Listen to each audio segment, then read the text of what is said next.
하나님 말씀 함께 보겠습니다. 누가복음 13장 18절부터 30절까지 말씀입니다. 누가복음 13장 18절부터 30절 말씀 함께 봉독하겠습니다. 그러므로 예수께서 이르시되 하나님의 나라가 무엇과 같을까? 내가 무엇으로 비교할까? 마치 사람이 자기 채소밭에 갖다 심은 겨자씨 하나를 같으니 자라 나무가 되어 공중의 새들이 그 가지에 깃들였느니라. 또 이르시되 내가 하나님의 나라를 무엇으로 비교할까? 마치 여자가 가루 서말 속에 갖다 넣어 전부 부풀게 한 누룩과 같으니라 하셨더라. 예수께서 각 성 각 마을로 다니사 가르치시며 예루살렘으로 여행하시더니 어떤 사람이 여짜오되 주여 구원을 받는 자가 적으니까 그들에게 이르시되 좁은 문으로 들어가기를 힘쓰라. 내가 너희에게 이르노니 들어가기를 구하여도 못하는 자가 많으니라. 집 주인이 일어나 문을 한번 닫은 후에 너희가 밖에 서서 문을 두드리며 주여 열어주소서 하면 그가 대답하여 이르되 나는 너희가 어디에서 온 자인지 알지 못하노라 하리니 그때에 너희가 말하되 우리는 주 앞에서 먹고 마셨으며 주는 또한 우리를 길거리에서 가르치셨나이다 하니 그가 너희에게 말하여 이르되 나는 너희가 어디에서 왔는지 알지 못하노라. 행악하는 모든 자들아 나를 떠나가라 하리라. 너희가 아브라함과 이삭과 야곱과 모든 선지자는 하나님 나라에 있고 오직 너희는 밖에 쫓겨난 것을 볼 때에 거기서 슬피 울며 이를 갈리라. 사람들이 동서남북으로부터 와서 하나님의 나라 잔치에 참여하리니 보라 나중된 자로서 먼저 될 자도 있고 먼저 된 자로서 나중될 자도 있느니라 하시더라. 아멘. 오늘은 하나님 나라는 어떤 나라인가라는 제목으로 함께 하나님 주시는 은혜를 나누려고 합니다. 오늘 함께 읽은 이 본문은 크게 두 부분으로 나눌 수 있을 것 같습니다. 18절부터 21절까지 이 부분은 하나님의 나라는 무엇과 같은가에 대한 예수님의 비유를 기록하고 있고 22절부터 30절까지는 그 하나님의 나라는 누가 가는가에 대한 예수님의 가르침을 기록하고 있습니다. 두 본문 모두 하나님의 나라에 대해서 말하고 있는데 우리가 말씀을 잘 읽어보면 이 앞에서 말한 이 하나님의 나라랑 뒤에서 말씀하고 있는 이 하나님의 나라가 같은 나라인가라는 생각이 듭니다. 왜냐하면 이 본문에서 말하는 이야기가 어찌 보면 상관없어 보이는 그런 내용이기 때문에 그렇습니다. 첫 번째 본문에서는 예수님께서 겨자씨와 누룩을 비유로 드시면서 하나님의 나라를 말씀하시는데 이 나라를 말씀하실 때는 이 하나님의 나라가 우리 주위 어딘가에는 있는 것 같은 그런 느낌이 든다면 두 번째 본문에서 말씀하고 있는 이 하나님의 나라는 다른 어딘가에 있는 좀 멀리 떨어져 있는 그런 느낌이 들기 때문에 그렇습니다. 같은 나라인데 다른 느낌이 드는 것이죠. 오늘 아침에 우리는 이 두 나라를 좀 연결해 보려고 합니다. 그러면서 오늘 우리에게 주시는 이 하루를 어떻게 살아가야 될지 함께 생각하고 결단하는 시간이 되기를 예수님의 이름으로 간절히 소원합니다. 먼저 18절부터 21절까지 이 내용은 많이 들어보셨을 말씀입니다. 마태복음에도 있고 또 마가복음에도 기록하고 있는 말씀인데 예수님께서 제자들에게 하나님의 나라를 가르쳐 주시기를 원하셨는데 어떻게 해야지 제자들이 잘 알아들을 수 있을지 고민이 많으셨던 것 같습니다. 18절에 이렇게 기록합니다. 그러므로 예수께서 이르시되 하나님의 나라가 무엇과 같을까? 내가 무엇으로 비교할까? 예수님의 고민을 우리가 볼 수 있습니다. 그러면서 예수님은 두 가지 그림을 우리 머리에 그려볼 수 있도록 비유로 설명을 해주시는데 먼저 19절에 이렇게 기록합니다. 마치 사람이 자기 채소밭에 갖다 심은 겨자씨 하나를 같으니 자라 나무가 되어 공중의 새들이 그 가지에 깃들였느니라. 심겨진 겨자씨 하나과 같다라고 첫 번째 비유를 말씀하십니다. 이 겨자씨가 얼마나인지 나무가 얼마나인지 굳이 사이즈를 설명하지 않아도 우리가 딱 그릴 수 있는 그림은 아주 작은 씨앗이지만 이것이 심겨지고 자라나면 새들이 깃들일 만큼의 나무로 성장하게 된다는 것입니다. 작은 것이 성장해서 큰 어떤 커져가는 그림, 이런 그림을 우리가 그려볼 수 있고요. 또 21절 말씀을 보면 마치 여자가 가루 서말 속에 갖다 넣어 전부 부풀게 한 누룩과 같다라고 말씀하십니다. 가루 속에 적은 양의 이 누룩을 집어넣었더니 이 적은 양의 누룩이었지만 그 가루 전부를 부풀게 한 것과 같다는 것입니다. 작지만 큰 영향력을 가지고 있는 부풀어가는 어떤 그림을 우리가 그려볼 수 있는 것이죠. 예수님께서 공생애를 시작하시면서 첫 번째로 하셨던 메시지는 이것이었습니다. 마태복음 4장 17절에 보면 회개하라 천국이 가까이 왔느니라 라고 예수님이 공생애를 시작하시며 첫 번째 던지셨던 메시지였고요. 첫 번째 설교였고, 마가복음에도 1장 15절에 보면 때가 찼고 하나님의 나라가 가까이 왔으니 회개하고 복음을 믿으라 라고 말씀하십니다. 하나님의 나라 천국이 가까이 왔다라고 예수님께서 처음으로 설교하실 때 선포하신 것이죠. 여기서 가까이 왔다라고 예수님이 말씀하셨는데 어느 정도로 가까이 온 것인가? 예수님이 가까이 왔다라고 하는 느낌이 어느 정도냐면, 우리가 이제 누구를 기다리다가 안 오면 전화를 하죠. 그러면 이제 어디야라고 이제 물어보면 거의 다 왔어라고 이제 이렇게 또 대답을 듣습니다. 보통 이제 거의 다 왔다라고 하면 어느 정도 걸린다는 걸까요? 그냥 5분 안에 온다 뭐 이런 거죠. 바로 뭐 앞에 온 건 아니고, 그러니까 이 정도가 지금 말씀하시는 가까이 왔다는 건 아닙니다. 이 성경에서 지금 말하고 있는 예수님이 말씀하신 가까이 왔다라고 하는 이 느낌은 이 정도의 느낌인 것 같습니다. 제가 지금 이제 본당에 있고 누구를 기다리다가 이제 안 와가지고 전화를 한 겁니다. 어디야라고 물어봤더니 지금 이제 대성전 들어오는 계단을 이제 올라와서 첫 번째 오늘 이제 통과해가지고 막 들어가고 있는 상태. 그러면 이제 어떻게 대답을 하겠습니까? 전화 받는 사람이 거의 다 왔어라고 하지 않고 왔다 들어간다 막 이렇게 대답을 하지 않습니까? 그러니까 그런 정도의 느낌이라는 것이죠. 예수님께서 천국이 가까이 왔다, 하나님의 나라가 가까이 왔다라고 하는 것은 지금 들어오기 직전의 그 상태를 말하고 있는 것입니다. 이것은 예수님께서 오심으로 인해서 시작된 그 하나님의 나라의 상태를 이야기를 하고 있는 것입니다. 자주 말씀을 드렸지만 하나님의 나라라고 하는 것은 하나님의 말씀에 따라서 온전히 하나님의 그 통치하심을 받는 사람들이 사는 곳이 하나님의 나라라고 말씀을 드렸습니다. 예수님께서 오셨을 때 예수님이 바로 그렇게 사셨죠. 하나님의 통치를 받으며 온전히 하나님의 인도하심을 따라 성령에서 인도하시는 대로 사셨습니다. 예수님이 오셨을 때 이 세상에는 어느 누구도 하나님의 그런 통치하심 속에 온전히 살았던 사람들이 없었다는 것이죠. 어찌 보면 예수님께서 오셨을 때 그 예수님의 모습은 하나님의 나라에 그 씨앗이 심겨진 겨자씨 하나와도 같았다는 것입니다. 예수님 한 분만 그렇게 하나님의 나라의 통치를 받으며 살았다는 것이죠.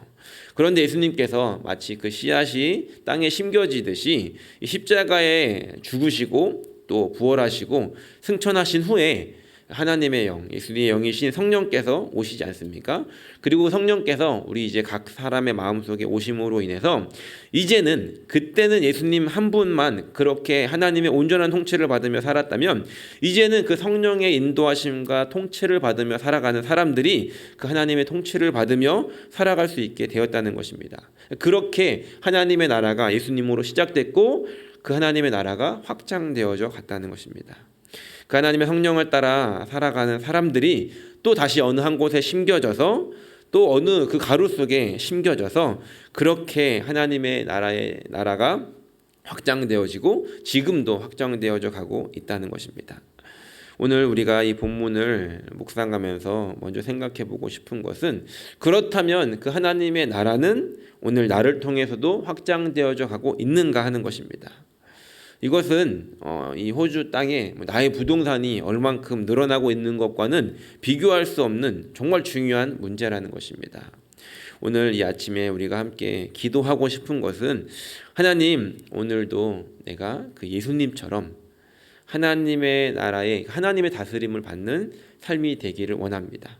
하나님, 예수님께서도 성령의 온전한 통치하심을 받았던 것처럼 하나님, 내가 온전히 성령의 통치하심을 받게 하시고 그런 삶을 살아감으로 인해서 나를 통해서 하나님의 나라가 확정되어져 가게 하여 주십시오. 내가 이 땅에서 겨자씨가 되게 하시고 그 누룩이 되게 하셔서 하나님의 나라가 나를 통해서 확장되어지는 일에 쓰임받게 하여 주십시오 라고 기도하며 나아가는 귀하고 복된 아침이 되시기를 예수님의 이름으로 간절히 축원합니다. 이제 22절부터는 그렇다면 그 겨자씨가 되고 누룩이 되어지는 삶이 어떤 삶인가, 과연 어떻게 살아가는 것이 그런 삶인가라는 것에 대한 질문에 답을 줄 수 있는 말씀입니다. 이 말씀을 여러 가지로 생각해 볼 수 있겠지만 이 방향으로 좀 초점을 맞추고 싶은데, 먼저 말씀을 보면 22절과 23절에 이렇게 기록합니다. 예수께서 각 성 각 마을로 다니사 가르치시며 예루살렘으로 여행하시더니 어떤 사람이 여짜오되 주여 구원을 받는 자가 적으니까 라고 예수님께 묻습니다. 누가는 지금 다시 한번 예수님께서 예루살렘으로 여행하고 계시다는 것을 이렇게 강조하면서 상기시켜주고 있습니다. 예루살렘을 향해 가신다는 것은 다른 어떤 것이 아니라 십자가를 향해서 가고 계시는 길이라는 것입니다. 그런데 한 사람이 예수님께 묻습니다. 23절에 주여 구원을 받는 자가 적으니까 라고 질문을 합니다. 질문이 좀 이상하지 않습니까? 이게 의도가 무엇인지 좀 애매합니다. 구원을 받는 자가 몇 명입니까? 라고 물어보는 것도 아니고 구원을 받는 사람이 적지 않습니까? 라고 물어보는 것도 아니라 구원을 받는 자가 적으니까 라고 애매한 질문을 하고 있다는 것입니다. 아마도 이 사람은 이렇게 생각하고 있던 것 같습니다. 이것은 우리 유대인들은 그 당시 유대인들은 자신들이 구원을 받았다고 생각을 했기 때문에 우리 유대인들은 구원을 받았는데 저 이방인들은 구원을 못 받았으니까 구원받는 사람이 별로 없는 거 맞지요? 라고 예수님에게 물어보고 있는 그런 의미를 가지고 있다는 겁니다. 이 사람은 이렇게 생각했을 것입니다. 나는 아브라함의 혈통이니까 유대인이니까 선택받은 민족이니까 당연히 구원을 나는 받았는데 이 세상에 생각해 보니까 이 아브라함의 자손들이 별로 없는 걸 보니 구원받을 사람이 별로 없는 것 같습니다 라고 예수님에게 이야기했다는 것입니다. 그러자 예수님께서는 이 사람에게 이렇게 대답하십니다. 24절 말씀을 보니까 우리 한번 같이 읽어볼까요? 24절 말씀, 좁은 문으로 들어가기를 힘쓰라. 내가 너희에게 이르노니 들어가기를 구하여도 못하는 자가 많으리라 라고 말씀하십니다. 예수님의 대답은 전혀 다른 대답이었습니다.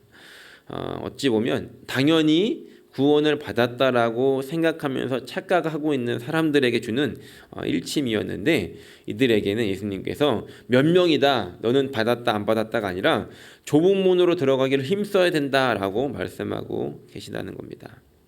아까 말씀과 연결시켜 보면 우리가 이 땅에서 겨자씨가 되고 누룩이 되어지는 것, 이것은 좁은 문으로 들어가는 것과 같고 그러한 삶이 쉬운 것이 아니라 좁은 문으로 들어가는 것 같이 힘든 일이고 또 24절에 기록한 것처럼 그것을 힘쓰라고 말씀하신 것처럼 우리는 그렇게 힘쓰는 삶이 되어져야 한다는 것입니다. 이것은 결코 쉽지 않은 삶이라는 것입니다.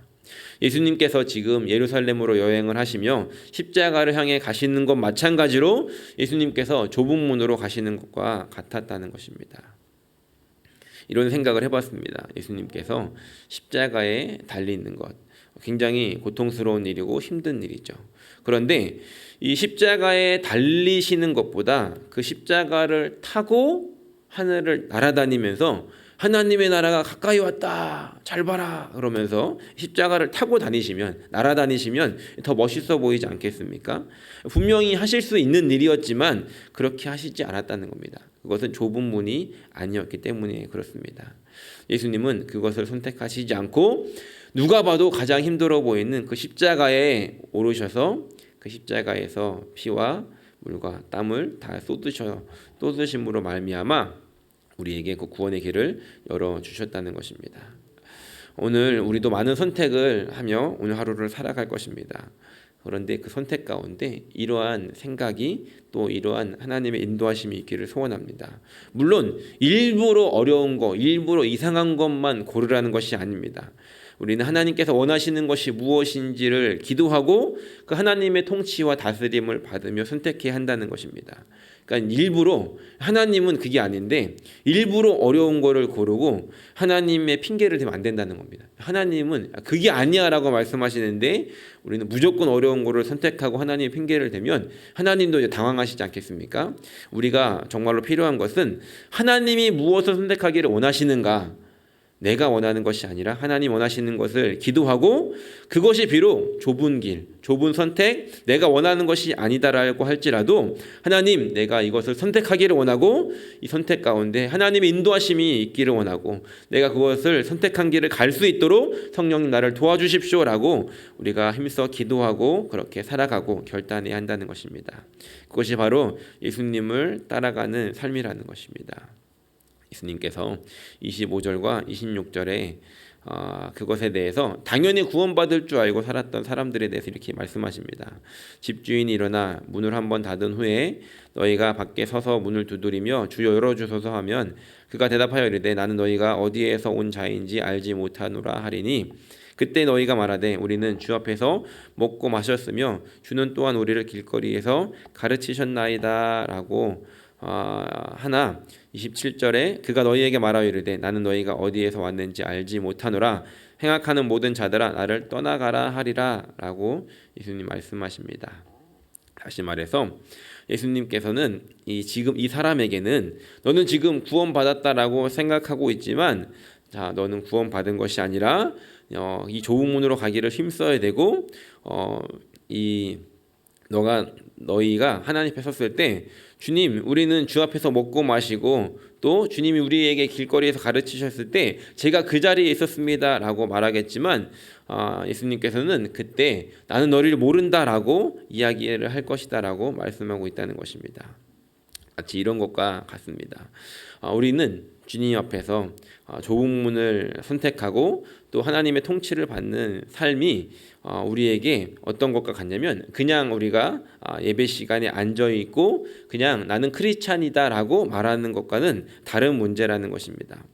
이 사람들은 주님 앞에서 같이 음식을 먹었고 또 주님의 가르침을 받았지만 그 가르침에 따라서 순종하지 않고 또 주님을 더 같은 자리에서 식사는 했지만 주님이 원하시는 게 무엇인지 또 주님을 더 알아가려고는 하지 않았다는 것입니다. 그 자리에 앉았고 그 자리에 있었다고 구원을 받는 것이 아니라 그분을 더 알아가고 그분 말씀에 귀를 기울이고 순종하는 것, 그것이 어찌 보면 좁은 길을 선택하는 것이고 그것이 겨자씨와 같이 누룩과 같이 그 자리에 심겨지는 것인데 그렇게 살아가지 않는다라고 한다면 주님 앞에 서는 날 주님이 못 알아보실 수 있다라는 것입니다. 말하기는 오늘 저와 여러분들의 삶 가운데 이 말씀을 다시 한번 읽으며 우리 마음 가운데 긴장하는 아침이 되기를 소원합니다. 나는 정말로 그냥 예수님을 알고 예수님을 알고만 있는가, 예수님 말씀을 귀로 듣기만 하는 사람인가, 그 말씀을 따라 순종하며 좁은 문이라 할지라도 그 말씀에 따라 순종하며 살아가는 그런 사람인가 라고 하는 것을 오늘 우리는 생각해 보아야 한다는 것입니다. 예수님께서 이제 이렇게 말씀하십니다. 28절부터 30절에 보면 너희가 아브라함과 이삭과 야곱과 모든 선지자는 하나님의 나라에 있고 오직 너희는 밖에 쫓겨난 것을 볼 때에 거기서 슬피 울며 이를 갈리라. 그리고 29절 사람들이 동서남북으로부터 와서 하나님의 나라의 잔치에 참여하리니 보라 나중된 자로서 먼저 될 자도 있고 먼저 된 자로서 나중될 자도 있느니라 라고 말씀하십니다. 오늘 이 날부터라도 우리가 그 하나님의 말씀을, 예수님 말씀을 기억하며 예수님의 말씀을 따라 하나님의 통치를 받으며 겨자씨가 되고 누룩이 되며 그 좁은 문이라도 들어가기를 힘쓰는 삶이 오늘부터라도 시작된다면 여기서 말씀하고 있는 나중된 자가 먼저 될 자이겠지만, 오늘 우리가 하나님 말씀을 알았지만 그런 삶이 우리에게 있다라고 하지 않는다면 우리는 비록 먼저 하나님을 알고 말씀을 알았지만 나중될 수도 있는 그런 삶이라는 것을 오늘 우리가 기억해야 한다는 것입니다. 바라기는 오늘 이 아침에 우리가 함께 이 말씀을 붙잡고 기도할 때, 하나님, 오늘 내가 하나님의 나라의 백성으로서 하나님의 통치를 받게 하여 주십시오. 오늘부터 그 하나님의 나라의 백성으로 살아가게 하여 주시고, 주님 오시는 날 이 완성될 그 하나님의 나라에서 하나님의 잔치에 참여해서 함께 하나님을 기쁘시게 하는 삶이 될 수 있게 하여 주십시오. 오늘부터 그 삶을 시작하게 하시고 매일매일 그 삶을 살아갈 수 있게 하여 주십시오 라고 기도하며 살아가는, 하나님의 나라의 통치를 받으며 하나님의 나라의 백성답게 살아갈 수 있기를 기도할 수 있는 저 여러분들이 되시기를, 그렇게 살아감으로 말미암아 오늘 겨자씨와 누룩처럼 하나님의 나라를 확장하는 그런 삶을 살 수 있는 저 여러분들이 되시기를 예수님의 이름으로 간절히 축원합니다.